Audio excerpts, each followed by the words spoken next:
On behalf of Territorians, we pay our condolences to the royal family and we'll be observing a number of protocols over the coming days to mark our respect around this occasion. Now, the Queen has a colourful history of visiting the Northern Territory. Her first visit was in the 60s when she visited Darwin, Alice Springs, Katherine and Tennant Creek. She came to Darwin a few more times after that. In 1977, she was booed at an anti-football league grand final for wearing an opposition team's colours, so a nice territory welcome there. And we was told that the Queen was also very fond of Alice Springs. Her last visit in 2000, she got to meet some of the horses of Central Australia. And as we know, the Queen was very passionate about her horses, so a good experience for her in Alice Springs there. And so she leaves quite a legacy in the Northern Territory, and I'm sure many Territorians will be feeling deeply moved and sad by her loss today.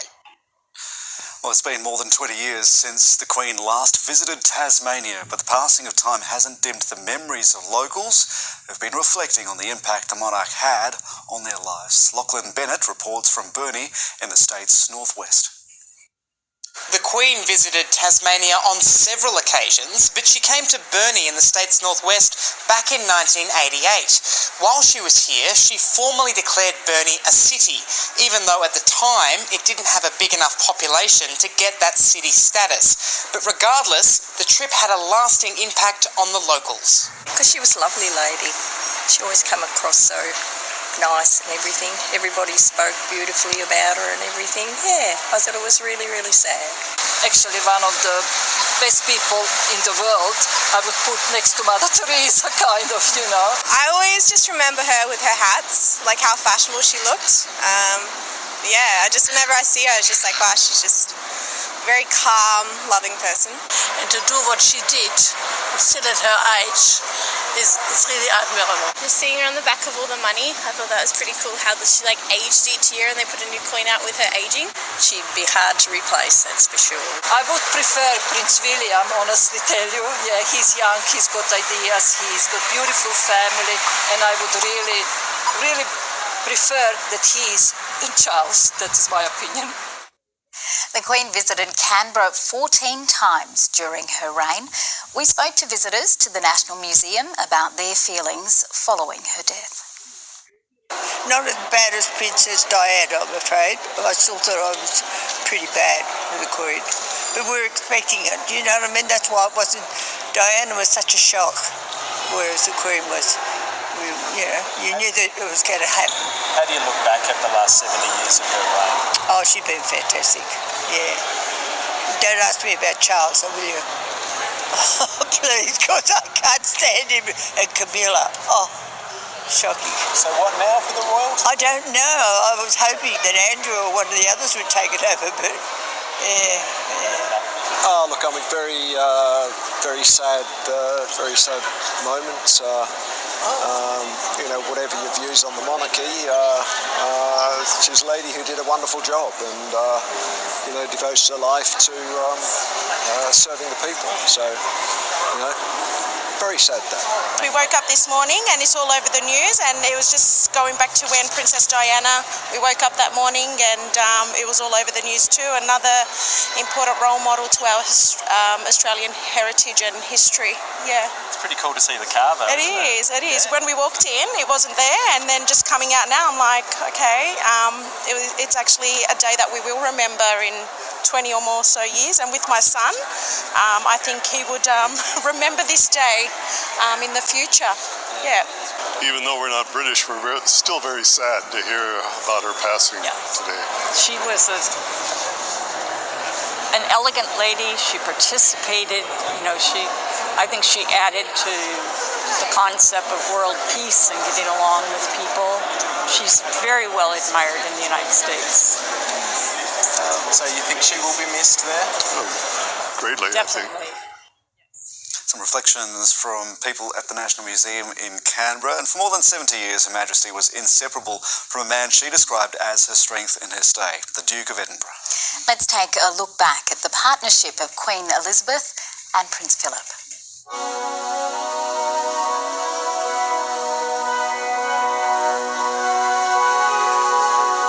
This is the moment which the teeming millions have been awaiting for months. I am Alexandra Mary. Take thee, Philip. Take thee, my wedded husband. To my wedded husband.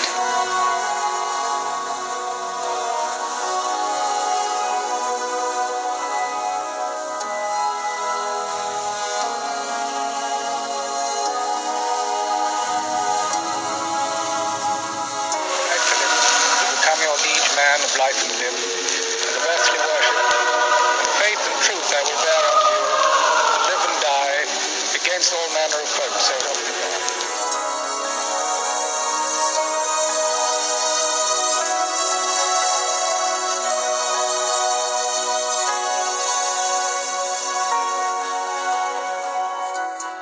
Like all families, we went through the full range of pleasures and tribulations of bringing up children.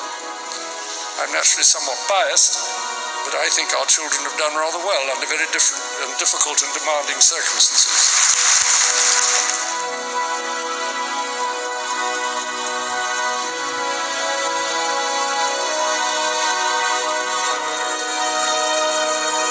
The trouble is that no two marriages are quite alike. However, I think that the main lesson that we've learnt is that tolerance is the one essential ingredient of any happy marriage. It may not be quite so important when things are going well, but it is absolutely vital when things get difficult. And you can take it from me that the Queen has the quality of tolerance and abundance.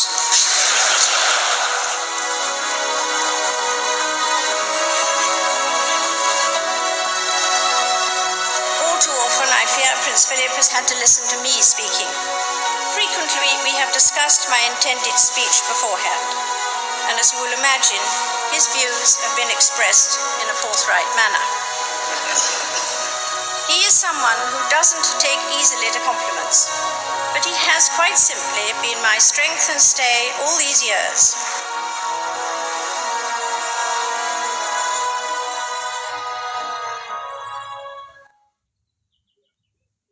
I do love that description, her strength and stay. Such a lovely pairing they were, weren't they? Yes. Yeah. The UK's newly appointed Prime Minister Liz Truss has expressed deep admiration for the Queen's years of service. Liz Truss became the 15th Prime Minister appointed by the monarch earlier this week at her Scottish residence. We are all devastated by the news that we have just heard from Balmoral. The death of Her Majesty the Queen is a huge shock to the nation and to the world. Queen Elizabeth II was the rock on which modern Britain was built. Our country has grown and flourished under her reign.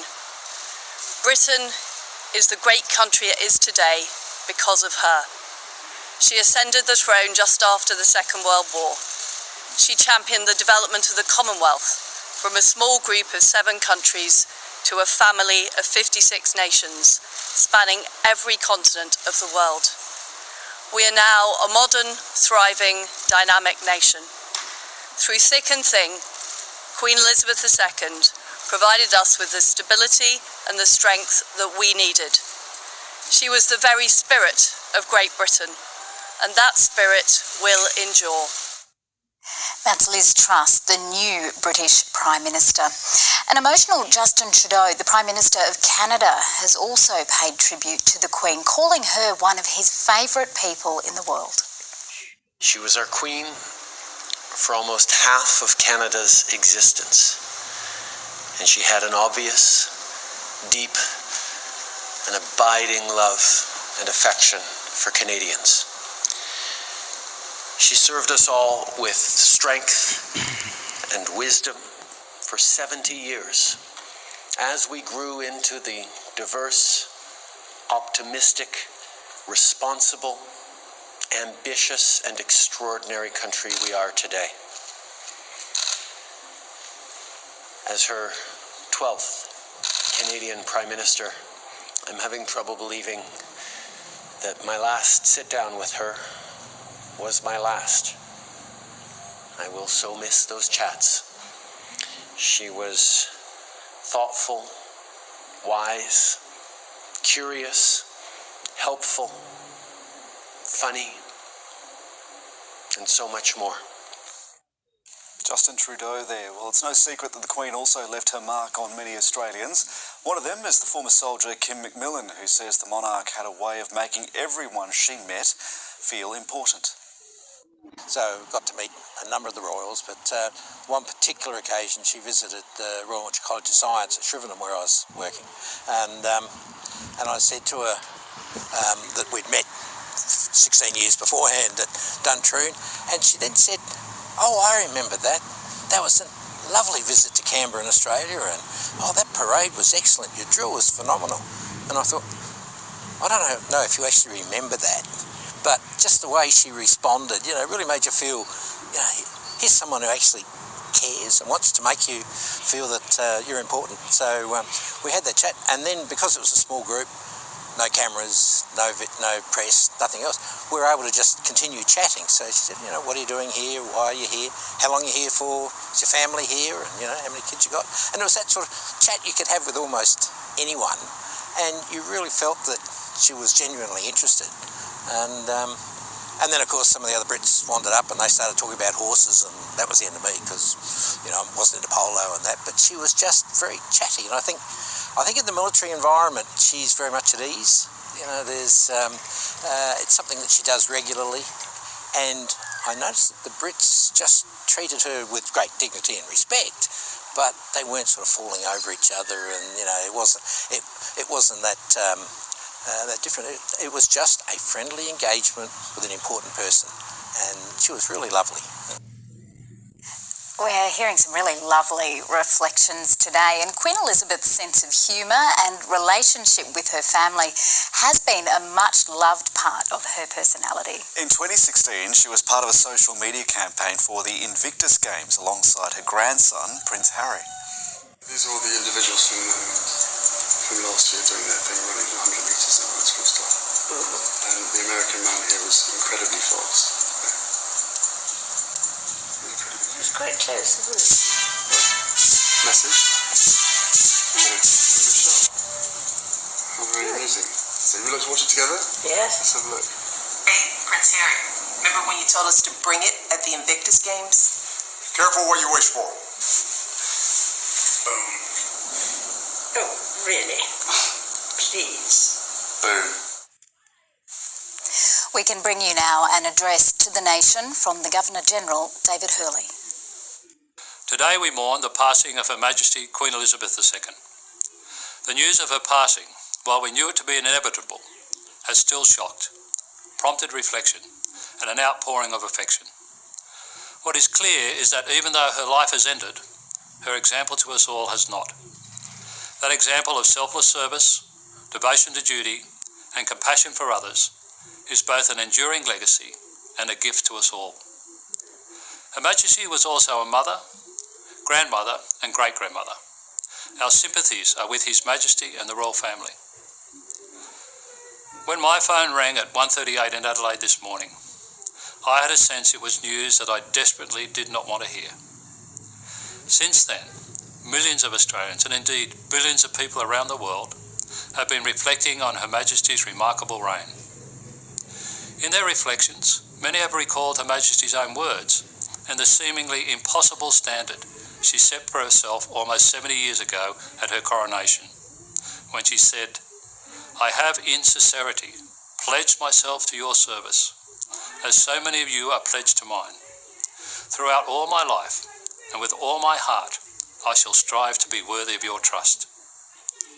There can be no doubt that she met that commitment. Others have recalled a meeting or the recollection of a family member from one of her 16 visits to Australia.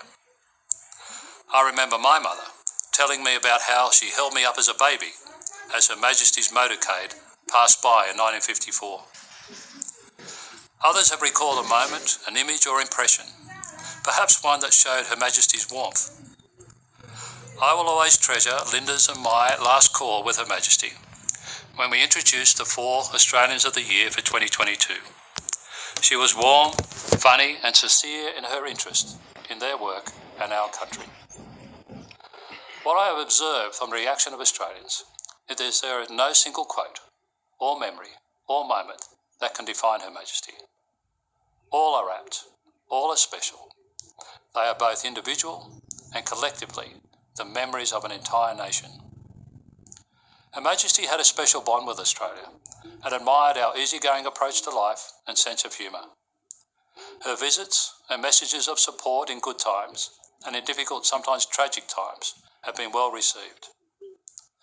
When Linda and I spoke with Her Majesty following the death of Prince Philip, the first thing she inquired about was the welfare of Australians, particularly Western Australians impacted by tropical cyclone Saroja. She was mourning the death of her husband of 73 years, yet her first question was to know how Australians in need were faring. Her care and compassion was sincere. Her Majesty shared Australia's growth and change during her reign. Throughout all of this, Her Majesty respected the will of the Australian people. She understood that we are our own people and that we control our destiny. For many of us, Her Majesty's presence in our lives provided a source of comfort and reassurance. She was a constant in our lives, a symbol of stability, inspiration, and servant leadership. We have respected her and we have loved her. That love was evident in Australia and across the Commonwealth as we celebrated Her Majesty's Platinum Jubilee. At the National Service of Thanksgiving, held at St Paul's Cathedral in London in June, a passage from Philippians was read, which concluded with these words: "If there is any excellence, if there is anything of praise, think about these things." There was certainly excellence and much cause to praise in Her Majesty's life. She consistently demonstrated tireless and selfless service, devotion to duty, and a compassion for others. These are values to which we all should aspire and hope to meet. They are as relevant today as they were 70 years ago. They will be as relevant in 70 years' time as they are today. That is her legacy, and that is her enduring gift to us all. I am proud to have lived in the second Elizabethan age. Her legacy will be profound. History will remember few like Queen Elizabeth II. We mourn her passing. We are grateful that we have witnessed and benefited from her remarkable life. May she rest in peace. That was the Governor-General, David Hurley, addressing the nation, reflecting, like so many of us have today, on the life and legacy of Queen Elizabeth II, who has died overnight, aged 96, after 70 years on the throne. Jeremy, it's been a moment that's really caught a lot of people, perhaps by surprise today. The Queen's passing, not altogether unexpected, but the realisation that she has gone has triggered something in them. And the pace of her decline, health-wise, has also been a bit of a shock. Just a couple of days ago, she was swearing in a new Prime Minister for Britain. She appeared all smiles. She appeared well. We've seen tributes today pouring out from former Prime Ministers, the current Prime Minister, right down to people who caught one brief glimpse of her and recalled what an impact that moment had on their lives. Tomorrow, the big moment is the Accession Council meeting to officially proclaim King Charles III as the new sovereign. I'm Jeremy Fernandez. Stay with us for our continuing coverage here on the ABC News channel. Thanks for your company.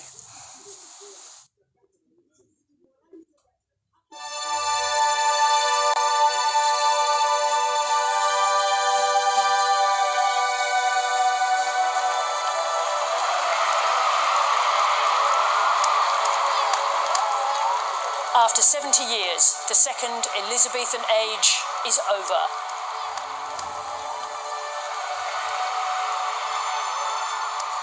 Queen Elizabeth II passes away at Balmoral, aged 96. Crowds have gathered at Buckingham Palace throughout the night as the United Kingdom enters 10 days of official mourning. We are all devastated by the news that we have just heard from Balmoral. The death of Her Majesty the Queen is a huge shock to the nation and to the world. The Queen was the first reigning sovereign to set foot on Australian soil. Australians pay tribute and mourn the loss of our longest-serving monarch. Queen Elizabeth II is the only reigning monarch most of us have known. Her life of faithful service will be remembered for centuries to come.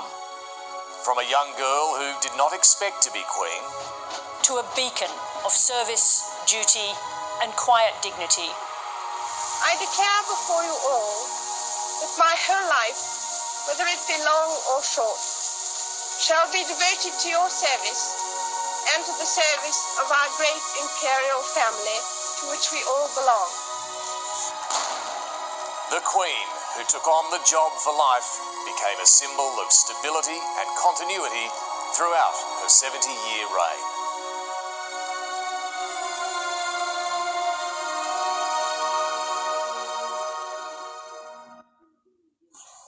Hello and welcome to this ABC News special commemorating the life of Queen Elizabeth II.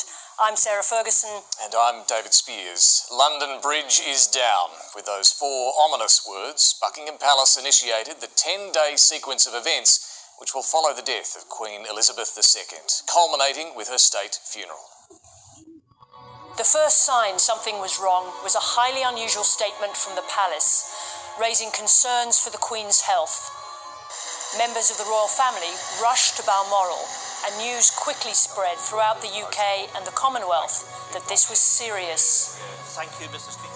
Shortly after 6:30 p.m. London time, the official announcement, posted, as tradition dictates, on the gates of Buckingham Palace. At the same time, the Queen's representative in Australia, the Governor-General, informed the Prime Minister and made the announcement here in the early hours of the morning. Today we mourn the passing of Her Majesty Queen Elizabeth II. The news of her passing, while we knew it to be inevitable, has still shocked, prompted reflection, and an outpouring of affection. Her heir and eldest son, Charles, automatically became king at the moment of his mother's death, to be known as King Charles III. He paid tribute to the Queen. I know her loss will be deeply felt throughout the country, the realms and the Commonwealth, and by countless people around the world. This formal process is considered vital to reassure people, the vast majority of whom have never known another monarch. It's more than 70 years since the United Kingdom last had a king, George VI. This precise plan was approved by the Queen herself.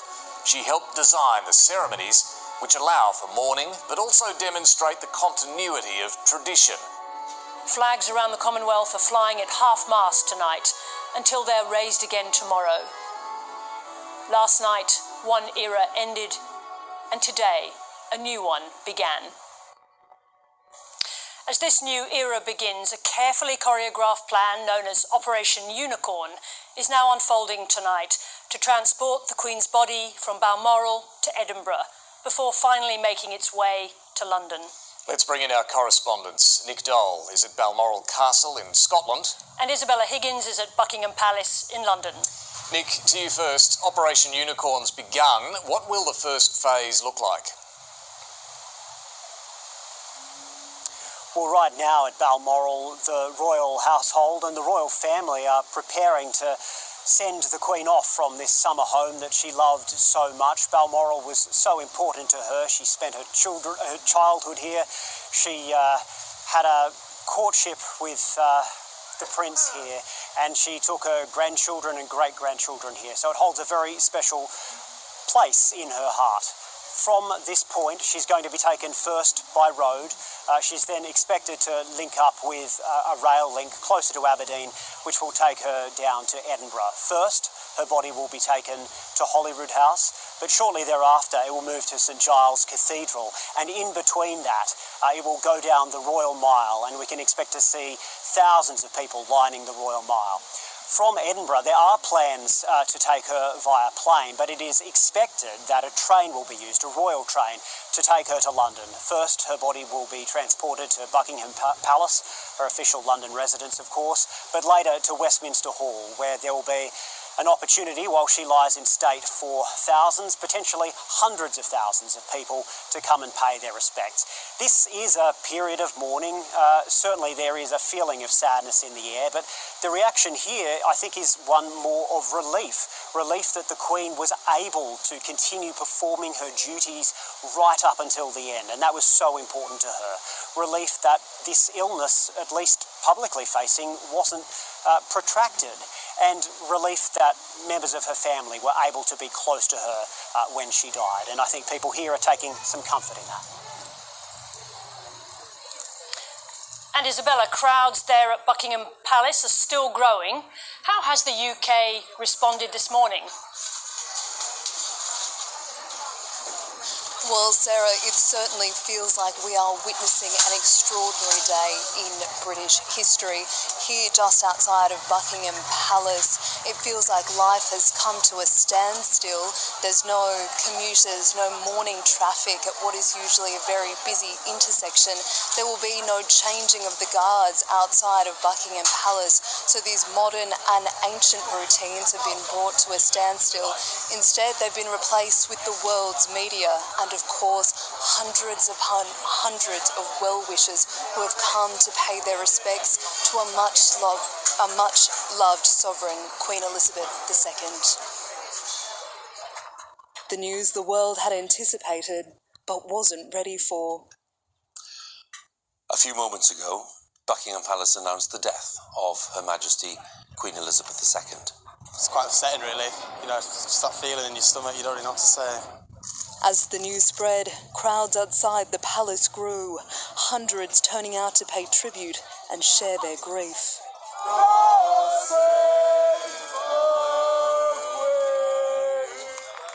Staying well into the night, rain nor darkness could deter them. She had an impact through all generations. And people from all walks of life. London's iconic black cabs coming to a standstill outside the palace. Flags are now flying at half-mast, a sobering reminder of the one great constant in life across the UK and the Commonwealth. And we've all known just one queen. She's a person we've always looked up to. I've never been a royalist, so I don't know why I've been so affected by it, but I really am. I think I've always looked up to her. I think especially for a woman to be in such a high position. From one leading woman to another, the Queen carried on with official duties right up until the end, appointing her 15th and final Prime Minister during her reign. Through thick and thin, Queen Elizabeth II provided us with the stability and the strength that we needed. United in grief, leaders across the UK shared their tributes. For the vast majority of us, the late Queen has been simply the Queen. The only Queen. By all accounts, Her Majesty was really happier than when she was here in Scotland at her beloved Balmoral. For 70 years, the Queen has been a revered figure, an anchor of stability. Steering the monarchy into the digital age, she helped the world keep calm and carry on through many a crisis. All right, should be getting the train home, but it just feels a bit too normal to, I don't know, to carry on. Perhaps the Queen had one last message to share. Through the coming hours and days, we expect the crowds here to only grow, but the mood is one of mixed emotion, of remembrance and recognition for a much-loved monarch, but also perhaps of unease and anticipation as the reign of a queen ends and that of a new king begins. Isabella Higgins and Nick Dole, thank you very much. No other British monarch has served as long as Elizabeth II. Through decades of upheaval and change, until the very end, the Queen demonstrated unwavering devotion to her people and the Commonwealth.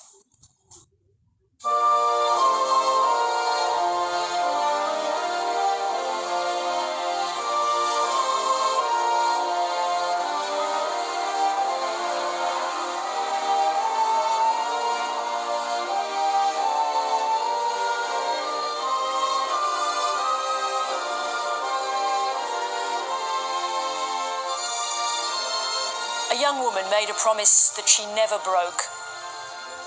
I declare before you all that my whole life, whether it be long or short, shall be devoted to your service and to the service of our great imperial family to which we all belong. The times in which the Queen began her reign bear little resemblance to the world of today, and yet the Queen's essential qualities saw her through it all. Her prodigious capacity for hard work, and her ability to remain constant, yet adaptable. The 20th century saw so much change and into the 21st.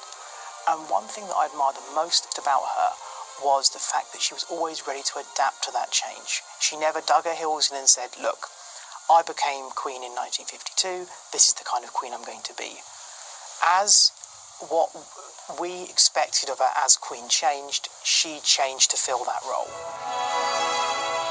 Queen Elizabeth met, advised and outlasted dozens of world leaders and figures, including 15 Australian Prime Ministers, starting with Sir Robert Menzies. I did but see her passing by, and yet I loved her till I died. In the UK, she advised every Prime Minister every week for decades on the major issues of the moment. They were discussed, dissected, but never made public. You've just been watching on television? Oh, probably what Prime Minister's questions? It's a bit less noisy than it used to be. I don't know if that comes across on the TV. Well, I suppose it is, probably, yes. The Queen never thought of her will being pushed onto her Prime Ministers. They come to her, they speak to her, and if they want to take her advice, they can. And they usually did, because you don't often get, in any kind of country, a statesman with that kind of experience. As an infant, Elizabeth was not destined to be queen, but after the abdication of her uncle, Edward VIII,